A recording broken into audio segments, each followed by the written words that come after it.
Once a cop, let it knock, yeah. For one thing, we should celebrate redemption instead of condemning it. Corey Pegues, what up? Talk your truth, bruh. Check it out. Once a cop. Pull up a seat. You're now in Corey's Corner, where right conversations matter. I'm your host, Corey Pegues, and I always keep it right, not real. Today's guest is a force in television and storytelling. Born in New York City and raised both in Harlem and Far Rockaway, Queens, Markuann Smith is an actor, producer, and showrunner who built his career from the ground up. After earning his degree at Morgan State University, he worked behind the scenes at BET and MTV before moving in front of the camera with appearances in Juice, Poetic Justice, The Dave Chappelle Show, and VH1, to name a few. But it was a promise to his godmother that fueled his greatest passion project, bringing the story of Harlem legend Bumpy Johnson to life. After nearly 18 years, both executive producer and stepping into the role of Junebug, his vision has elevated history, blended culture and scholarship, and earned critical acclaim. He's proof that determination and authenticity can change the game. Please welcome my brother, Markuann Smith. Welcome to Corey's Corner, baby. Oh man, I'm finally here. You know you had to pull up. Yeah. But before we get into it, let me just shout my sponsors out. Sponsors of today's episode of Corey's Corner is powered by Corrupt Mob MC, brotherhood, community, and strength on two wheels. From the opening road to giving back, Corrupt Mob is more than a motorcycle club. It's a family. Respect the ride. Corrupt Mob MC. And Vodka. That's smooth, refreshing drink. It's a smooth fusion of premium vodka and tequila. Whether you're celebrating a win or just enjoying the moment, Vodka brings a fire to every occasion. Drink responsibly and taste the mix. Vodka.net. Yo, man, sponsor, this is some good stuff, man. It's smooth, man. Welcome to Corey's Corner. Salute. Tastes like Poland Spring, baby. Yo, Aunt, you heard that, right? Okay, let's get into it. Happy you here, man. Thank you. Let's start where it all began. Growing up in Harlem and Far Rockaway, Queens. So I'm saying from Harlem to Hollywood, baby. Yeah. You know, Hollis to Hollywood, Harlem to Hollywood. Yeah. What moments or stories from your childhood mold the storyteller you've become today? Oh man, I think that's a good question. It started off like, Harlem and Queens is two different. It's like night and day, right? And Harlem was more fast, it was more flash, it was like everybody in Harlem was getting money. Then moving out to Far Rockaway, Queens, if you know about Far Rockaway, it's like the last stop on the A. Yes, Fall asleep on that iron horse, you wake up on Mott Avenue, right? You might wake up with your chain off, your shoes off, whatever. And when I tell people about Far Rockaway, it's not Rockaway Beach, right? Don't get it twisted. It's Far Rockaway. There's two different Rockaways. Rockaway Beach, you got the surfers and everybody's out there drinking Macallan. Far Rockaway is St. Ives and Old Gold, right? Yeah. And so just growing up, I grew up around a bunch of New York City housing authorities, NYCHA, right? You had Edgemere, you had the 40s, you had Hamels, you had Redfern, Auburn, Nordak, and the list goes on. So we grow up in a little inlet where Harlem was same NYCHA homes would have spread out. Yeah. So in Far Rockaway, you might see an enemy in McDonald's trying to get a Big Mac. Right. Yeah. So what kind of like molded me into storytelling was growing up in Far Rockaway. I guess I used to lock myself in a room just to escape the outside, to drown out the white noise. So I used to watch movies like Rebel Without a Cause, down these mean streets, on the waterfront, Maltese Falcon. One of my favorite movies was Casablanca and Once Upon a Time in America. I thought I was Noodles, So, I used to sit there and it just used to be like motivating to know that you could play make-believe and you could escape the outside, that you would eventually have to see. Wow. Fun fact with me in Far Rockaway, Yeah. when I was a sergeant, I wasn't making a bunch of money. So I don't even know if I was a sergeant or a cop, but I had an off-duty job. and Ocean Village, OV. Wow. Yeah, they had a security booth out there. Yeah, so they had me Wow. security booth, Wow. and they was knocking on that window nonstop. Yeah. And I used to be like, "Yo, I'm here for the check, man. I'm not going out there with these Yeah. monsters." Yeah, I mean, Far Rockaway, it's known they don't even like to consider themselves queens. They call themselves Alcatraz, the sixth borough, Far Rock, America. It's just Yes, different out there, bro. it's The water is different. different out there, man. Yeah, I left that off duty job pretty quickly. So a lot of people don't know Favre MC, the Yeah. legendary #1 act who put Uptown on the map. Yeah. Uptown music label where Puffy Yeah. started off. He made his mark in hip hop. Yeah. How did watching his career? I know you was a roadie. You roadie with Tupac. Yeah. Tupac was your Yeah. man. Yeah. You was with everybody because Yeah. Favre MC was like the #1 rapper Yeah. when he was at his height. Like how they running around with him? Well, Father used to he used to work at Kentucky Fried Chicken. So they used to call him the Chicken Man, right? But he used to be, dudes from every project would come try to battle him, and he would go through the back door and get busy. I mean, he was the man. He'd come outside with flour all over his uniform and just start eating motherfuckers up, right? Wow. But at the end of the day, he would throw on his silk shirt, his ballies, and we would hop the A train and we would go to like the new music seminar. Right. Things of that sort. We would just share 40 ounce together, Chinese food with the red cups, you know what I'm saying? The red cup. Yeah. And we would just talk about our dreams, man. And my brother, he always had me under his wing because I was in and out of Spofford. I was in DFY for your audience. Spofford, for the people that don't know, that's a juvenile prison in New York City. It was a juvenile hell in the Bronx, right? Mike Tyson was there. I actually was incarcerated with the Central Park Five. Right. So I was there when they came through. Big shout out to Raymond. all of them. Raymond, Yusuf, Corey. Yeah. And my brother didn't want to see me keep going down that road, man. I remember being in Spofford. I was in B2. And I thought I was tough. I was like, what, to the counselor? I was like, yo, I'm from Far Rock. He said, you know what? You from Far Rock?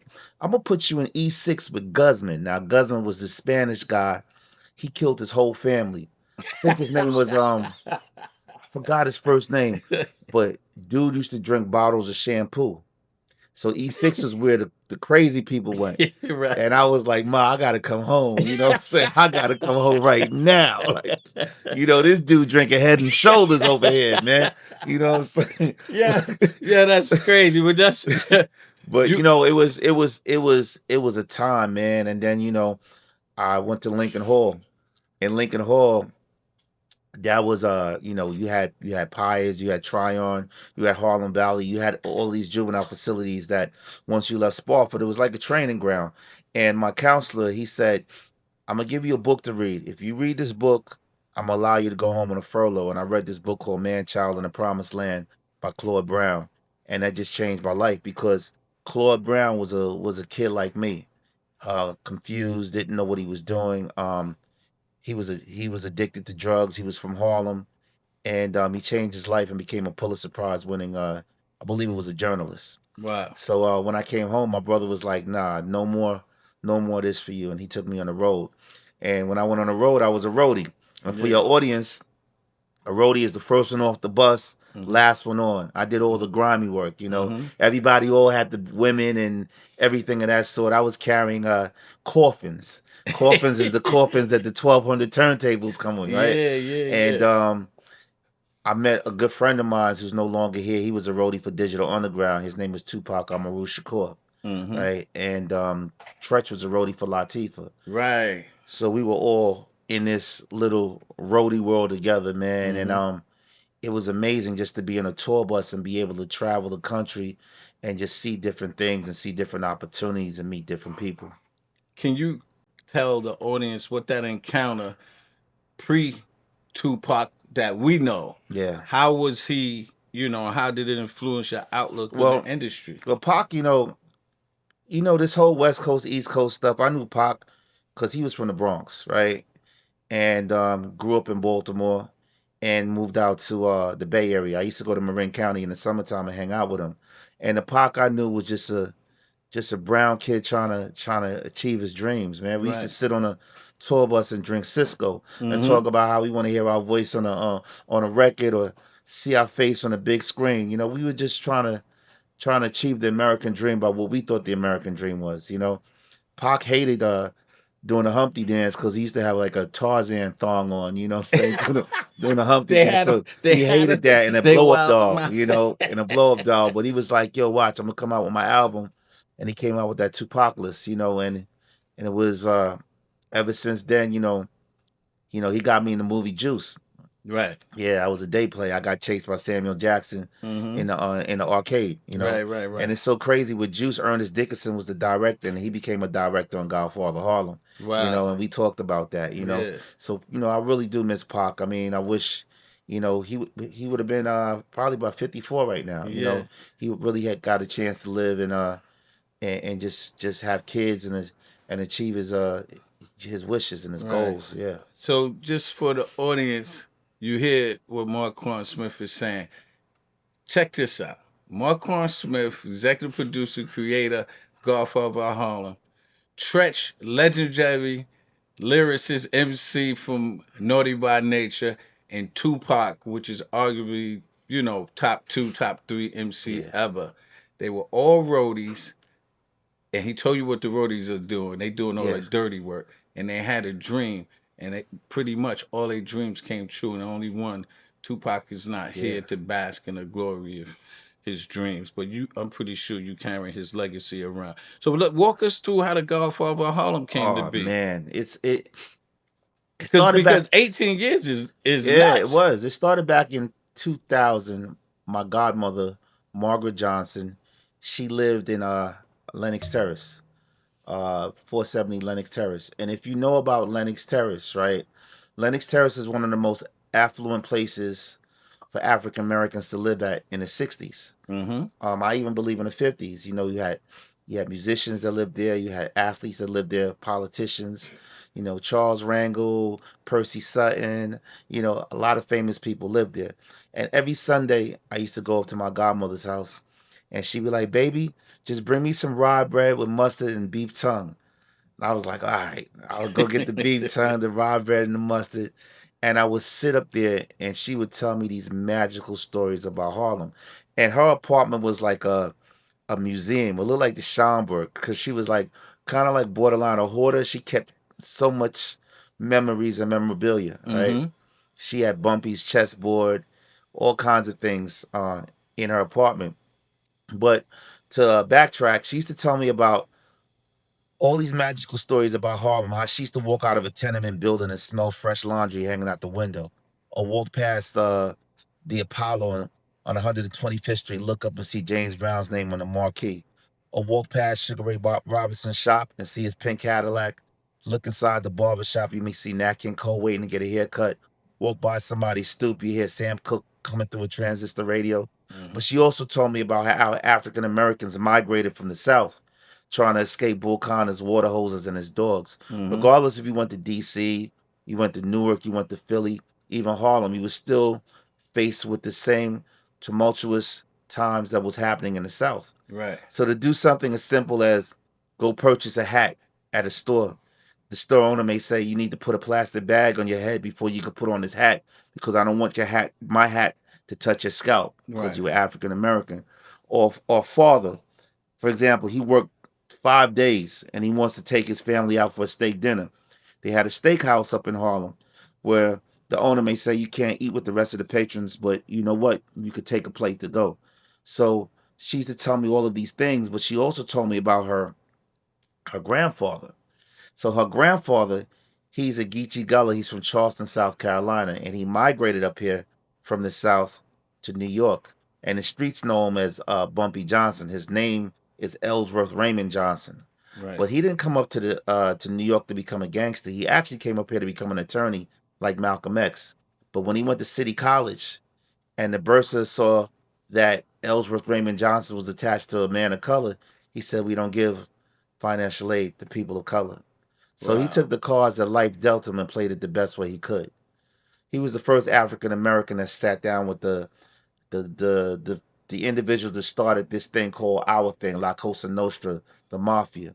He sat down with Lucky Luciano, Frank Costello, um, Maya Lansky, and Bugsy Siegel. They were Jewish. Vito Genovese. He was part of this whole circle, and they didn't look at him as a nigga. They looked at him as a smart, intelligent black man because he read Shakespeare, he read Nietzsche. He was the type of person. They were rumors that he beat Bobby Fischer in chess, and they used him as a conduit to bring dope into Central Harlem, and he used them as a conduit as leverage to try to get his version of the American dream. So I made her a promise, because Margaret Johnson is actually played by Demi Singleton in The Godfather of Harlem. She's the young girl who has two parents, Ilfanesh and Antoinetta. Yeah. That's Margaret in real life. I made her a promise I would get the real story of who her grandfather was, not the one that you saw in the Cotton Club, not the one that you saw in American Gangster, because Bumpy Johnson didn't die in front of a bunch of TVs in an electronics store talking about Pepsi was the best product. You know what I'm saying? He actually died in my character's arms at Wells, eating chicken and waffles, and he did it his way. He didn't go back to jail even though he was facing an indictment. So I made her a promise to get the story done. Wow, that's crazy. So, as both executive producer and actor, Junie Berg on the show, how do you balance those two roles? Sometimes pulling you in two different directions. Well, the balance is in front of the camera and behind the camera. In front of the camera, I have to bring that character out. I took a blank piece of paper because these are all real characters. These aren't made up names. My character's real name is Jameson Bird, but it's Jameson Junie Bird. Nat Pettigrew is a real character. Sonny Del Chance is a real character. These were Bumpy's men, right?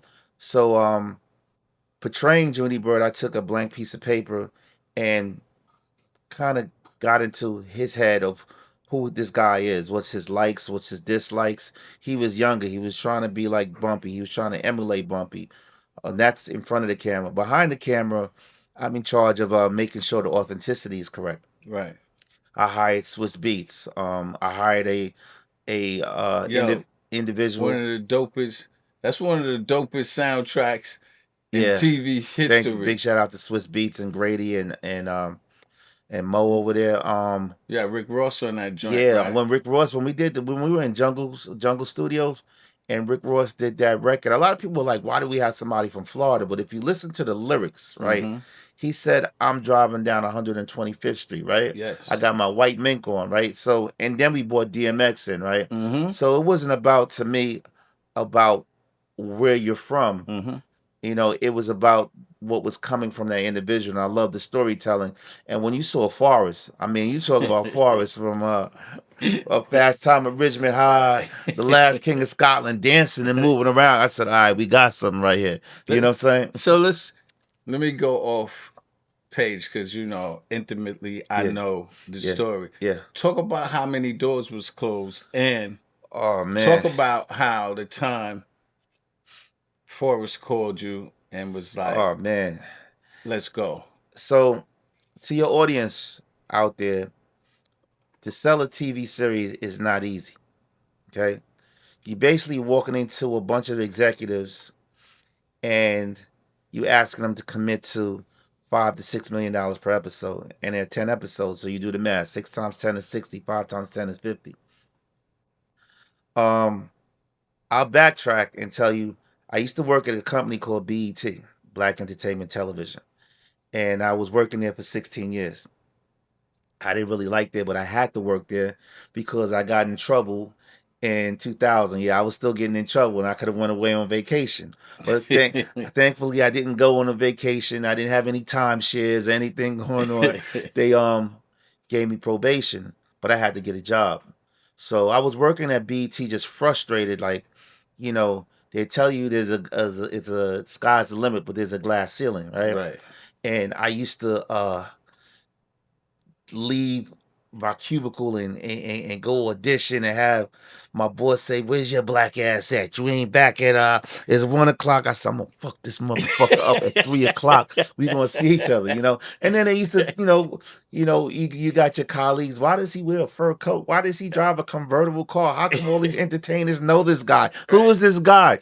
And I became comfortable. So fast forward 2016, uh Viacom finally did they already merged with BET, but they did the big merger where it was no more BET HR, it was no more BET Finance, it was just Viacom, and they let go of a lot of people. It was so crazy that they sent grief counselors down to DC for everybody that was working there. I mean, you Right. had people working there since Teen Summit, Right. sending their kids to college, paying mortgages.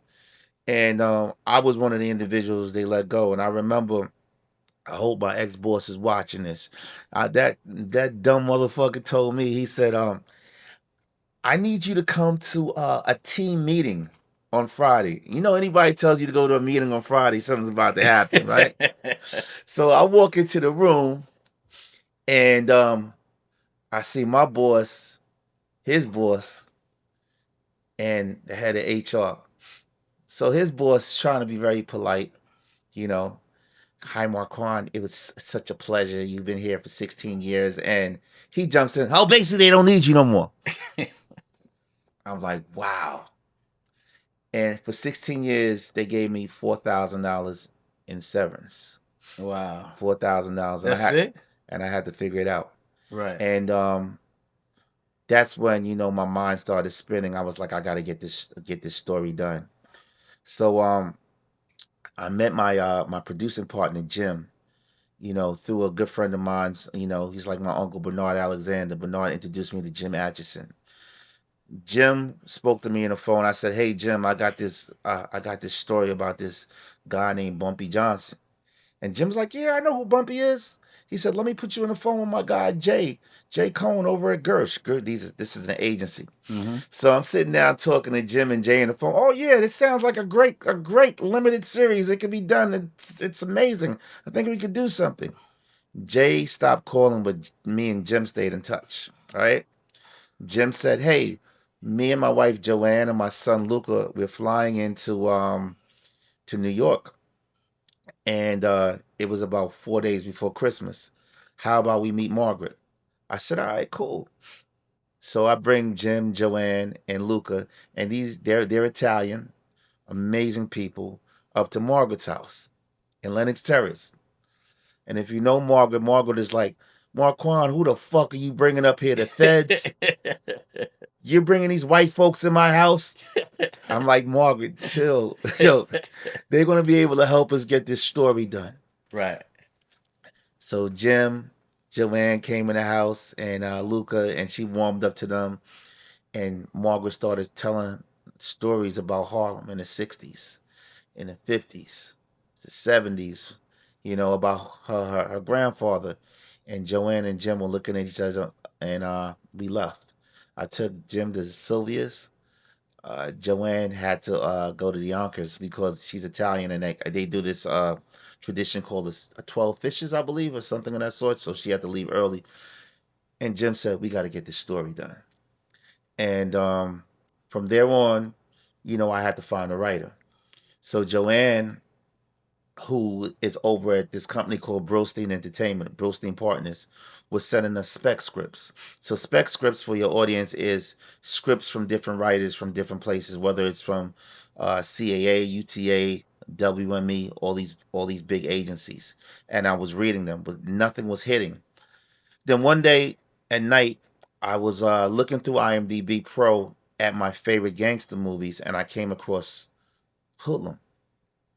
And I saw that the creator of Hoodlum was a guy by the name of Chris Brancato and Paul Eckstein.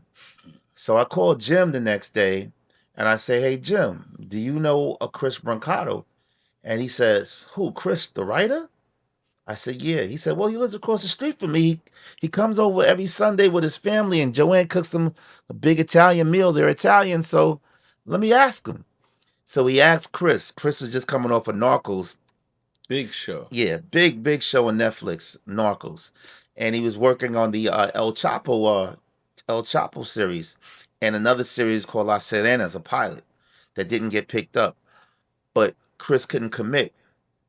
So I said, Jim, won't you ask him about Paul Epstein? And Jim asked him, and he called me back. He said, good news, Paul is interested. So Paul actually passed away, and R.I.P. to Paul. Yeah. Paul gave me my first opportunity.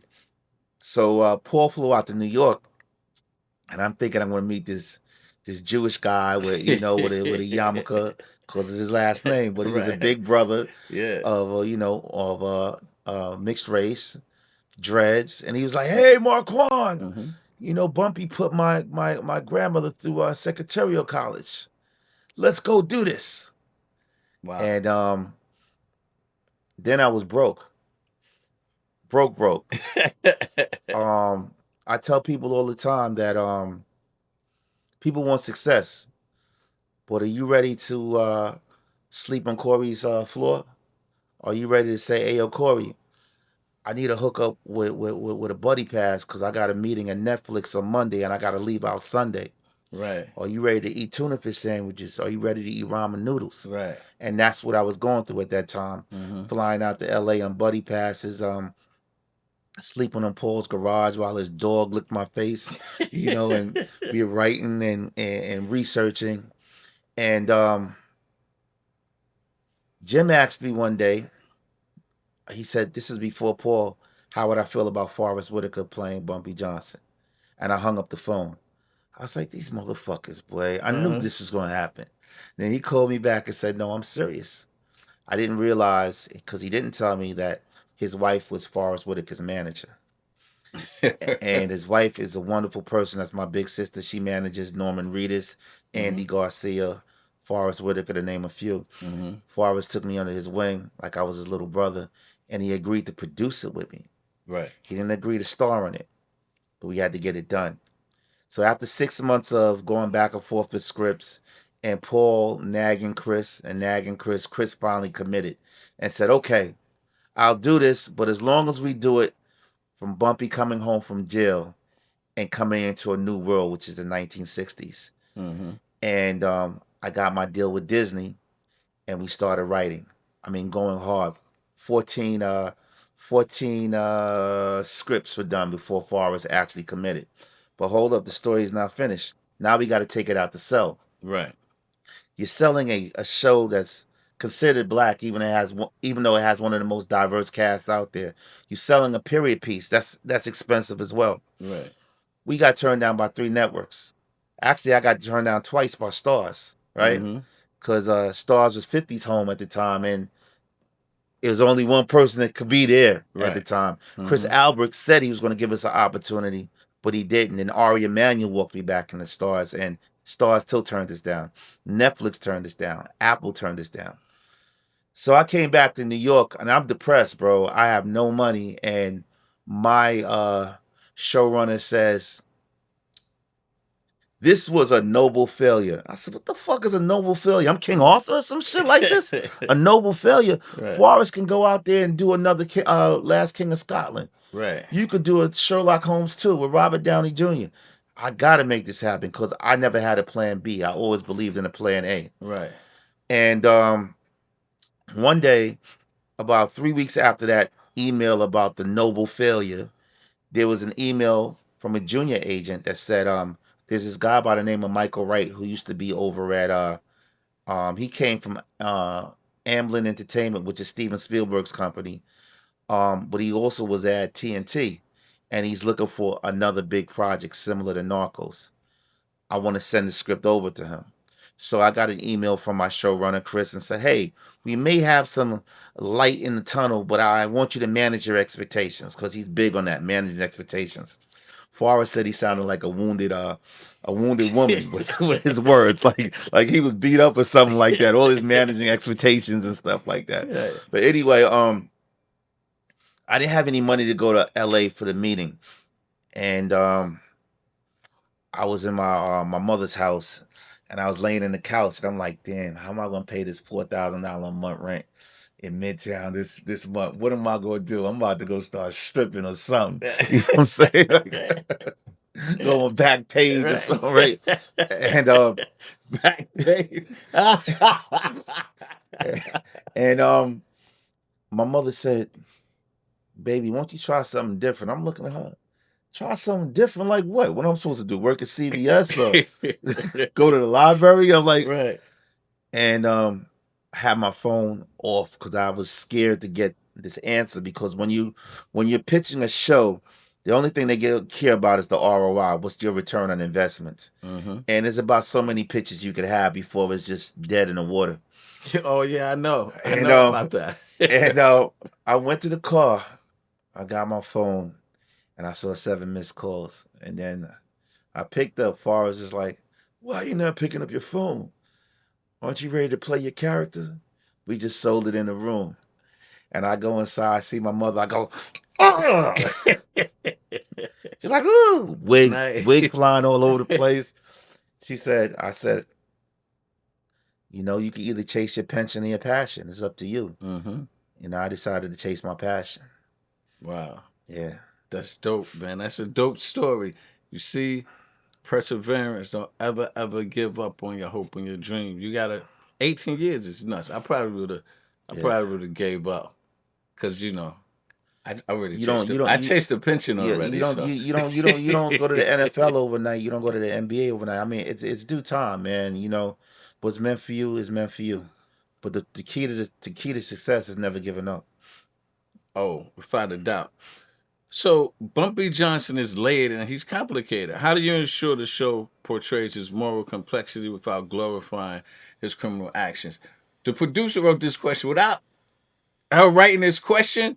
That's my question, because Yeah. Bumpy Johnson, to the layperson that kind of knows him, you Yeah. like gangster, gangster, gangster. But you watch Godfather of Harlem, it was more than giving out turkeys and feeding people. Like, this guy was really doing some good stuff in the community. It's questions like that.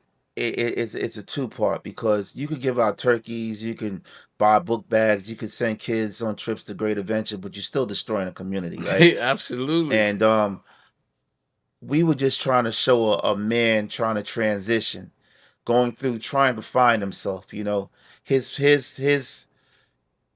His way of the American dream wasn't the right way for the American dream, but he took the cards that he was dealt with, like I told you before, and played it the best way he could. Mhm.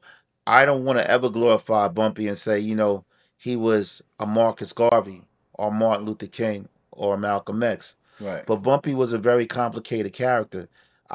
He was morally flawed. But he was a good man, but he was morally flawed. I mean, people said when Bumpy died, Harlem died. He did a lot for a lot of people, but he destroyed the community as well. Yeah. So season 4, it introduces new tensions. Frank Lucas, Black Panthers.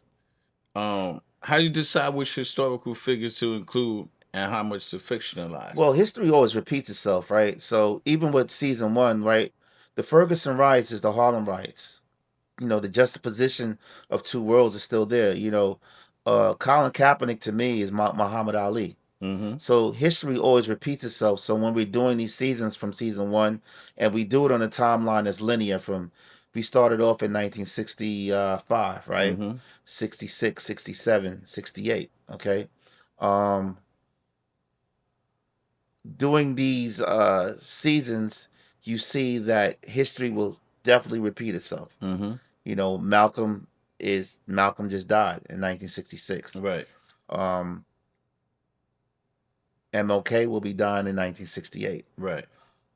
Bumpy dies in 1968. Mm-hmm. A lot of things have happened between when Bumpy came home to when he passed away. Mm. And I made a mistake. It was 1963 that we started season 1.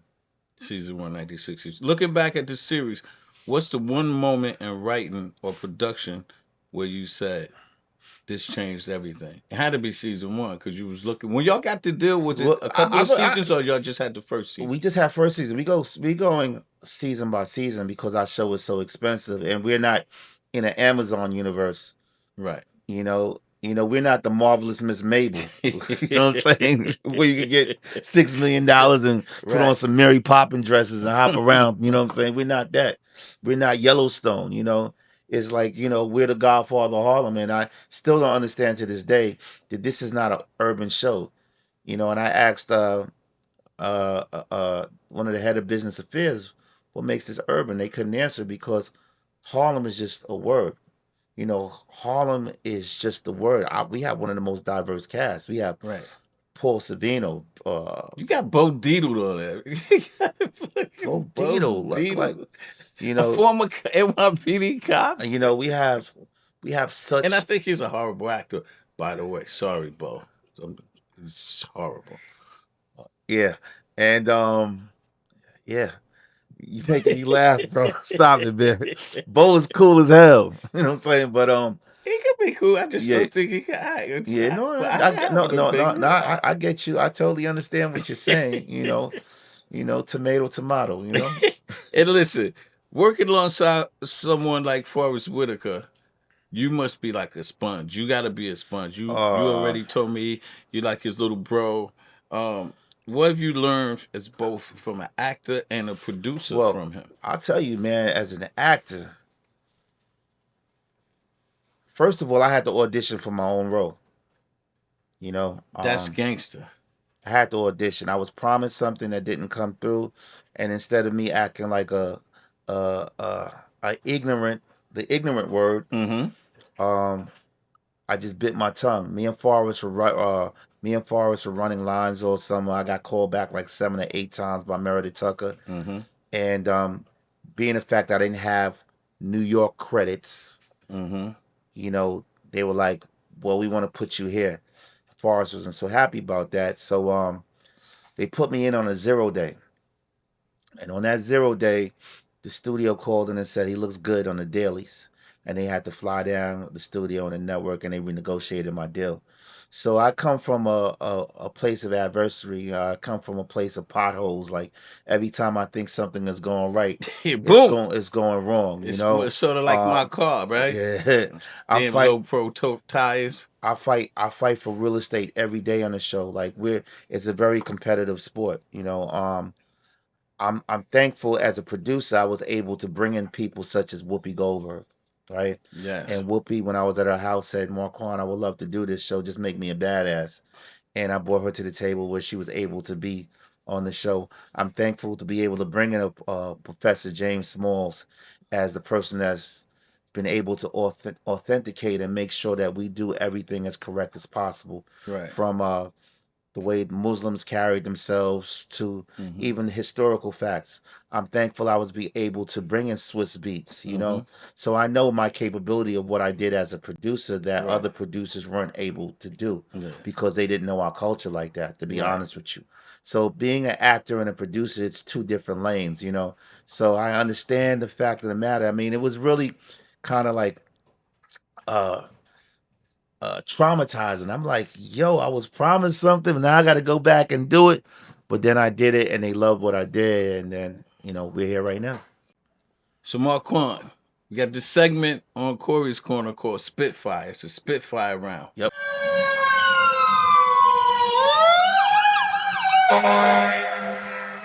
I'm gonna ask you some rapid fire questions just for 1 minute. Yep. And I need one word answers or yes or no. Okay. If you have to expand on one or two questions, fine. But for the most part, I want you to just be like, boom, boom, boom. Got you. Rapid fire. You ready? Let's go. Harlem legend you'll have dinner with, dead or alive. Harlem legend I will have dinner with, dead or alive. Bumpy Johnson. Yeah, I already do that. One book everyone should read. Man, Child in the Promised Land. Music or politics? Which one is the bigger influence on the Godfather of Harlem? Music or politics? Music. Got you on that one, huh? Music. Forrest Whitaker in one word. Amazing. Guilty pleasure TV show. Don't say Godfather of Harlem neither. Guilty pleasure TV show. First 48. I like that shit too. But they all snitches, man. I be waiting for them to get to 72. I'm like, yo, somebody can't find something. I want to get to 96. Like, Most underrated actor today. most underrated actor that I think is Don Cheadle. I was expecting you to say me. And I read these earlier. Okay. Coffee or tea? Neither. Okay. If you weren't producing, you'll be Maybe in jail. favorite role you ever played? Favorite role I ever played. Favorite role I ever played. I was in a short film called A Good Day to Die. And I forgot the character's name. It was my first.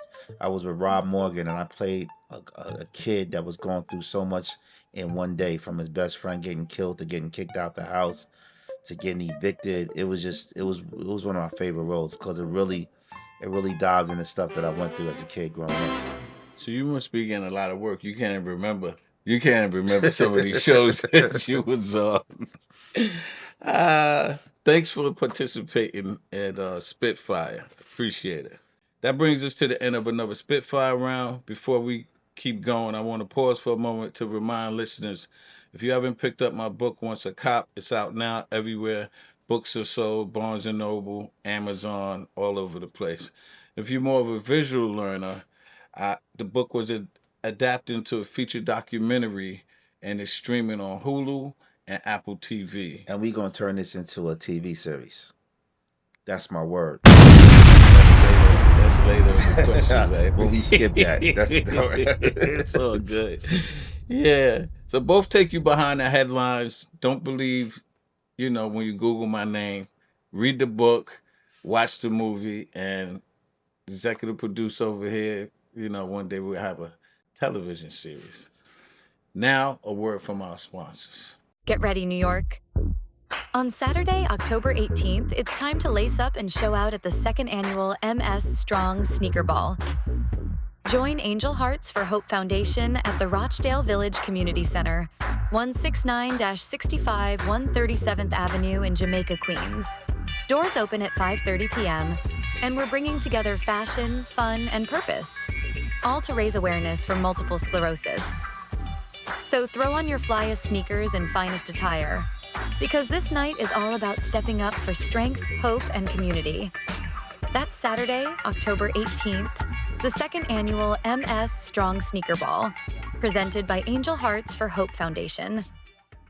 Peace and blessings, love and light, everybody. This is New York City Public Advocate Jamani Williams, and you're listening to Corey's Corner, where he always keeps it right, not real. Okay, you've been open about your own personal story. You sat here Yeah. and told us about juvenile facilities, probation. Yep. How does that shape the way you tell stories about people in conflict with society? I mean, I think everybody deserves a second chance and a second opportunity, man. We all have same 24 hours, right? I tell people all the time, there's no bunk beds in the graveyard. And when I say no bunk beds in the graveyard, I mean if the Grim Reaper call you tonight, don't call me and tell me it's our time to go. Nah, motherfuckers, it's your time to go. You know what I'm saying? So we have to Don't include me in your don't include me in what you got going on. Ain't no bunk beds or you know what I'm saying? Man. Hey, I like to There are no always therapeutic mattresses, Yeah. nothing. It's on you, I like to always say, honestly, this is my go-to funeral speech if I'm speaking at a funeral. That the H train is pulling up. Everybody in this room, pastor, everybody is pulling up. Yeah. You just don't know which A train is coming. Yeah. It's gonna be exactly. the red one or the blue one. Yeah. So you better get your shit together now. Absolutely. It's that red train. You can't be like, nah, I'm catching the next one. No. Nah, buddy, Not it's at all. coming right now. Yeah. I tell people that all the time, man. Go for yours. Don't let anybody tell you or persuade you. Don't let anybody be a dream killer. Because a lot of people, they are dream killers just because they weren't able to do it. Mhm. You know what I'm saying? They say that you can't do it. Yeah, you mentioned Man Child in the Promised Land, and that films were an escape for you. Yeah. How do books, and I know that you read a lot of books. Yeah.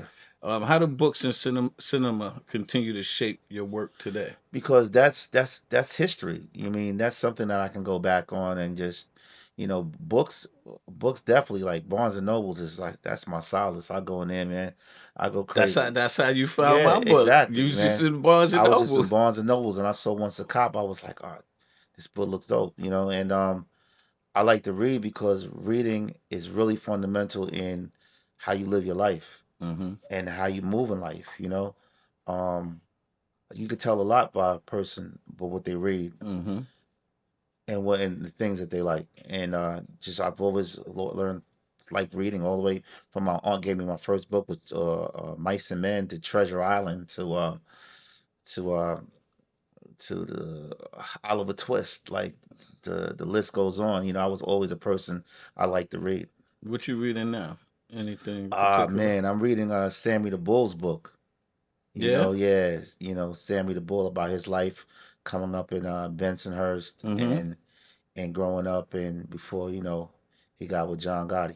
Many viewers respond strongly to social and political angles of The Godfather of Harlem. Yeah. What role do you think the show plays in conversations around race, power, and injustice? And today, it's like that show is like perfect for today. Yeah. Now that I think about Yeah. what's going on in America on American Well, soil. actually, like I said before, the juxtaposition is right there, right? You just said that. Yeah. You just said that 5 minutes ago. Yeah.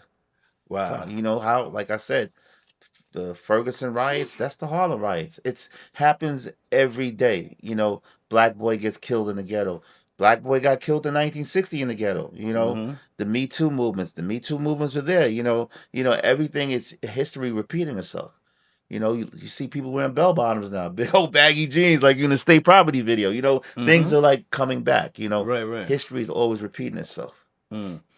Was there a story, arc, or character that was especially difficult to bring to screen because of budget, pushback, or moral questions in The Godfather of Harlem? Not at all. Adam Clayton's son came to set. Loved the way Giancarlo Esposito portrayed him.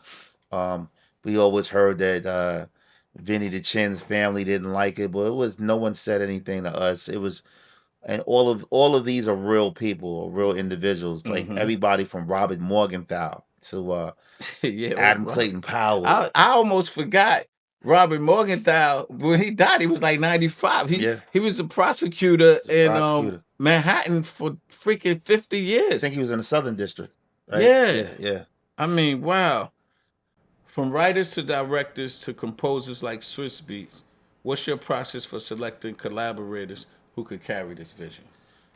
Well, I selected Swiss because at first they wanted to go with DJ Mustard. And there's nothing wrong with Mustard. Yeah. So I couldn't see him doing it. What I'm saying? They wanted to go with Mike Will Made It. They wanted to go with a whole bunch of individuals because, the individuals that were in my circle didn't understand our culture, right? Mm-hmm. And it's easy to say that because there are people that don't know who Jay-Z is. And people look at me and say, well, you're crazy. Everybody knows who Jay-Z. No, that's not true. Because would you know a Japanese billionaire if he walked past you? No. If you're not exposed to that culture, you don't want to know about that culture.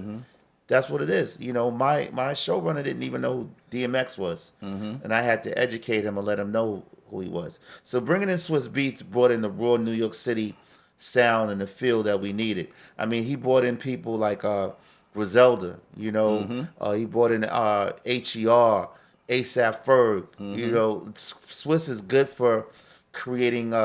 Painting pictures. So he would sit in the studio and see a scene and be like, we're going to put Nas on this record, or we're going to put Snoop Dogg on this record. You know what I mean? That's crazy. Yeah. So what would you tell your younger self between 16 and 2? I guess 13 to 20. What would you tell your little self right now, your younger self? I would tell myself, keep going and never give up. I would say the same thing that I'm saying as a grown man right now. I would tell the same thing. I could have made different choices, but I think the choices I made really helped me in the path where I'm going right now, because if you don't have a journey or a story, your story is boring. I mean, reading your book, Once a Cop, you came from we come from the same place. holes in your socks, you know, hustling, just trying to get the finer things in life. So us was like getting some Adidas, right? Or a leather bomber, right? That was like getting, you know, right now it's like, no, I want an $800,000 house or $1 million house. I want that Bentley, you know. So life has changed for us, but we came from the same path. We all wanted to get our own way of the dream. And now, when I read your book and saw that you went to the Army, and the Army was the way that you were able to escape all of this, right? And be able to come back and better yourself. That's what helped me, you know, reading books and working at BET and be able to start creating and doing films. So, mental health and trauma are part of your story. How do you see that reflected in your art? Oh man, it helps because with the stories that I tell, I try to tell stories that show success, that people can make it. You know, I'm doing a project right now about the mayor out of DC, DC's forever mayor, Marion Barry. Marion Barry, my And man. you know, Marion Barry was in a corrupt mayor. He was a mayor that was complicated and morally flawed. He wasn't a Kwame Kilpatrick. He didn't have a stripper found in his mansion dead. Matter of fact, Marion Barry didn't have a mansion. He died broke. Yeah. With a couple of years older Jaguar. You know what I'm saying? So these people have different choices to make, you know. And I like to tell stories of people who never gave up, who believed in themselves, who fought the system. Yeah. I was actually just in DC with Kwame at a convention. Oh wow. Yeah. Outside of Godfather of Harlem, what's one project you're most excited about right now and why? Project Divine City that I'm working right now, showcasing DC from 85 to 90. The whole capitalism, socialism, Reaganomics, telling about a city that's divided. You're going to have the streets in there? Of course. But the streets is not the wire, right? Right. There's two things. The streets could be politics as well, right? Yeah. So when you're looking at shows, like when I looked at The Wire, right, and you look, I think they got 8 seasons. Like one season was about the docks, one season was about the media, one season was about education. I can't get through the docks, though. Yeah. It's boring. Yeah. I stopped. But you know, it's not always about the streets, right? Right. I think we as a community have to understand that, you know, we love to see those street stories, but I love to see real stories. You know, I know what happens when you sell drugs. You're either gonna go to jail or you're gonna get killed. So when I watch stories like that, I'm like, I know what's gonna happen. You know what I'm saying? I want to see, you know, people who can get away from the streets and turn their lives around. Dope. If you could pick one legacy or message you want Godfather of Harlem to leave behind for future generations, what would it be? To look at the only African American executive producer that's still here, other than Forrest Whitaker, and my journey of never giving up, always believing in myself, and leave your fingerprints in time, man. You can do whatever you want to do if you put your mind to it. And if you knock on opportunity's door and it doesn't open for you, go to Home Depot, buy some lumber, and build your own door. So before we wrap, is there anything else you'd like to share with our audience that we didn't cover? No, I mean, stay tuned for season 5. That's coming soon. We're gonna make an announcement. I just recently, I'm working with TPS Studios on a good project. Divine City is definitely coming. I'm very excited about it. Just did a movie called Sin with Queens native Luke Steffens. What up, Luke? My brother, Luke. Amazing guy. He has a company called Second Chance. You know, looking forward to maybe working with 50 one day. I heard that 50 is a real fan of my show, Godfather of Harlem. So if you see this, you know what I'm saying, I like your projects as well. And you know what? I did meet 50 back when I was at BET. Yeah. Yeah, we did an interview together, and he was like, "Yo, bro, don't never give up." You know what I'm saying? So I listened to you. You know, our writer was like, I'm meeting with 50. I know he's gonna buy this, and I'm saying, there's no better person in Hollywood to tell my story. Yeah.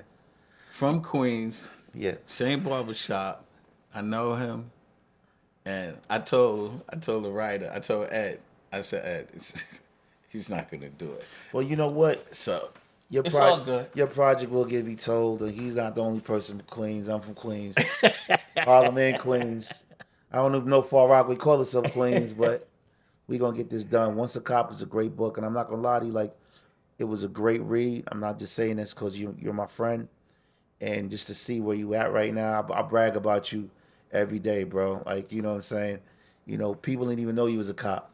You know, my boy Jamie Hector was like, yo, I saw this dude with a tattoo on his neck walking like this. And Shout out Jamie. Shout out Jamie Hector. Jamie saw, everybody know Jamie is Marlo from The Wire. Jamie saw me, was like, you in charge? I said, yeah, this is my shit. Yeah. I run all of this. Let's go. You need to go home? Let's put him in the police car. And that shows you right there a different aspect of you can do whatever you want to do. It doesn't have to be in TV. You don't have to be an actor. You don't have to be an athlete. You could be a politician, law enforcement, a doctor. We got some stuff cooking. But where can people find you? You want to give like social media? Yeah, on social media you can find me at Markuann. That's at MarkuAnn on Instagram. My name is Markuann Smith on Facebook. And please stop asking me about casting because I'm not a casting director. Please, I'm begging everybody, stop asking me about casting. I got to pay SAG dues.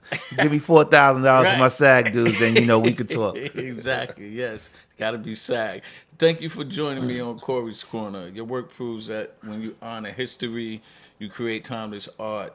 Thank you for sharing that with us today. Yo, brother, you already know. Love is here, always and forever. Yeah, this is better than Mr. Rogers, baby. You sitting there with your leg crossed. It's a beautiful day in the neighborhood. That's Corey's Corner. My brother's here. Okay. For our listeners, if you found any value in today's show, please follow, subscribe, and support. This has been another episode of Corey's Corner. And always remember, keep grinding, keep pushing. And it's not where you start. It's always where you finish. I'm Corey Pegues. And I always keep it right, not real. Peace. Once a cop, let it knock, yeah. For one thing, we should celebrate redemption instead of condemning it. Corey Pegues, what up? Talk your truth, bruh. Check it out. Once a cop.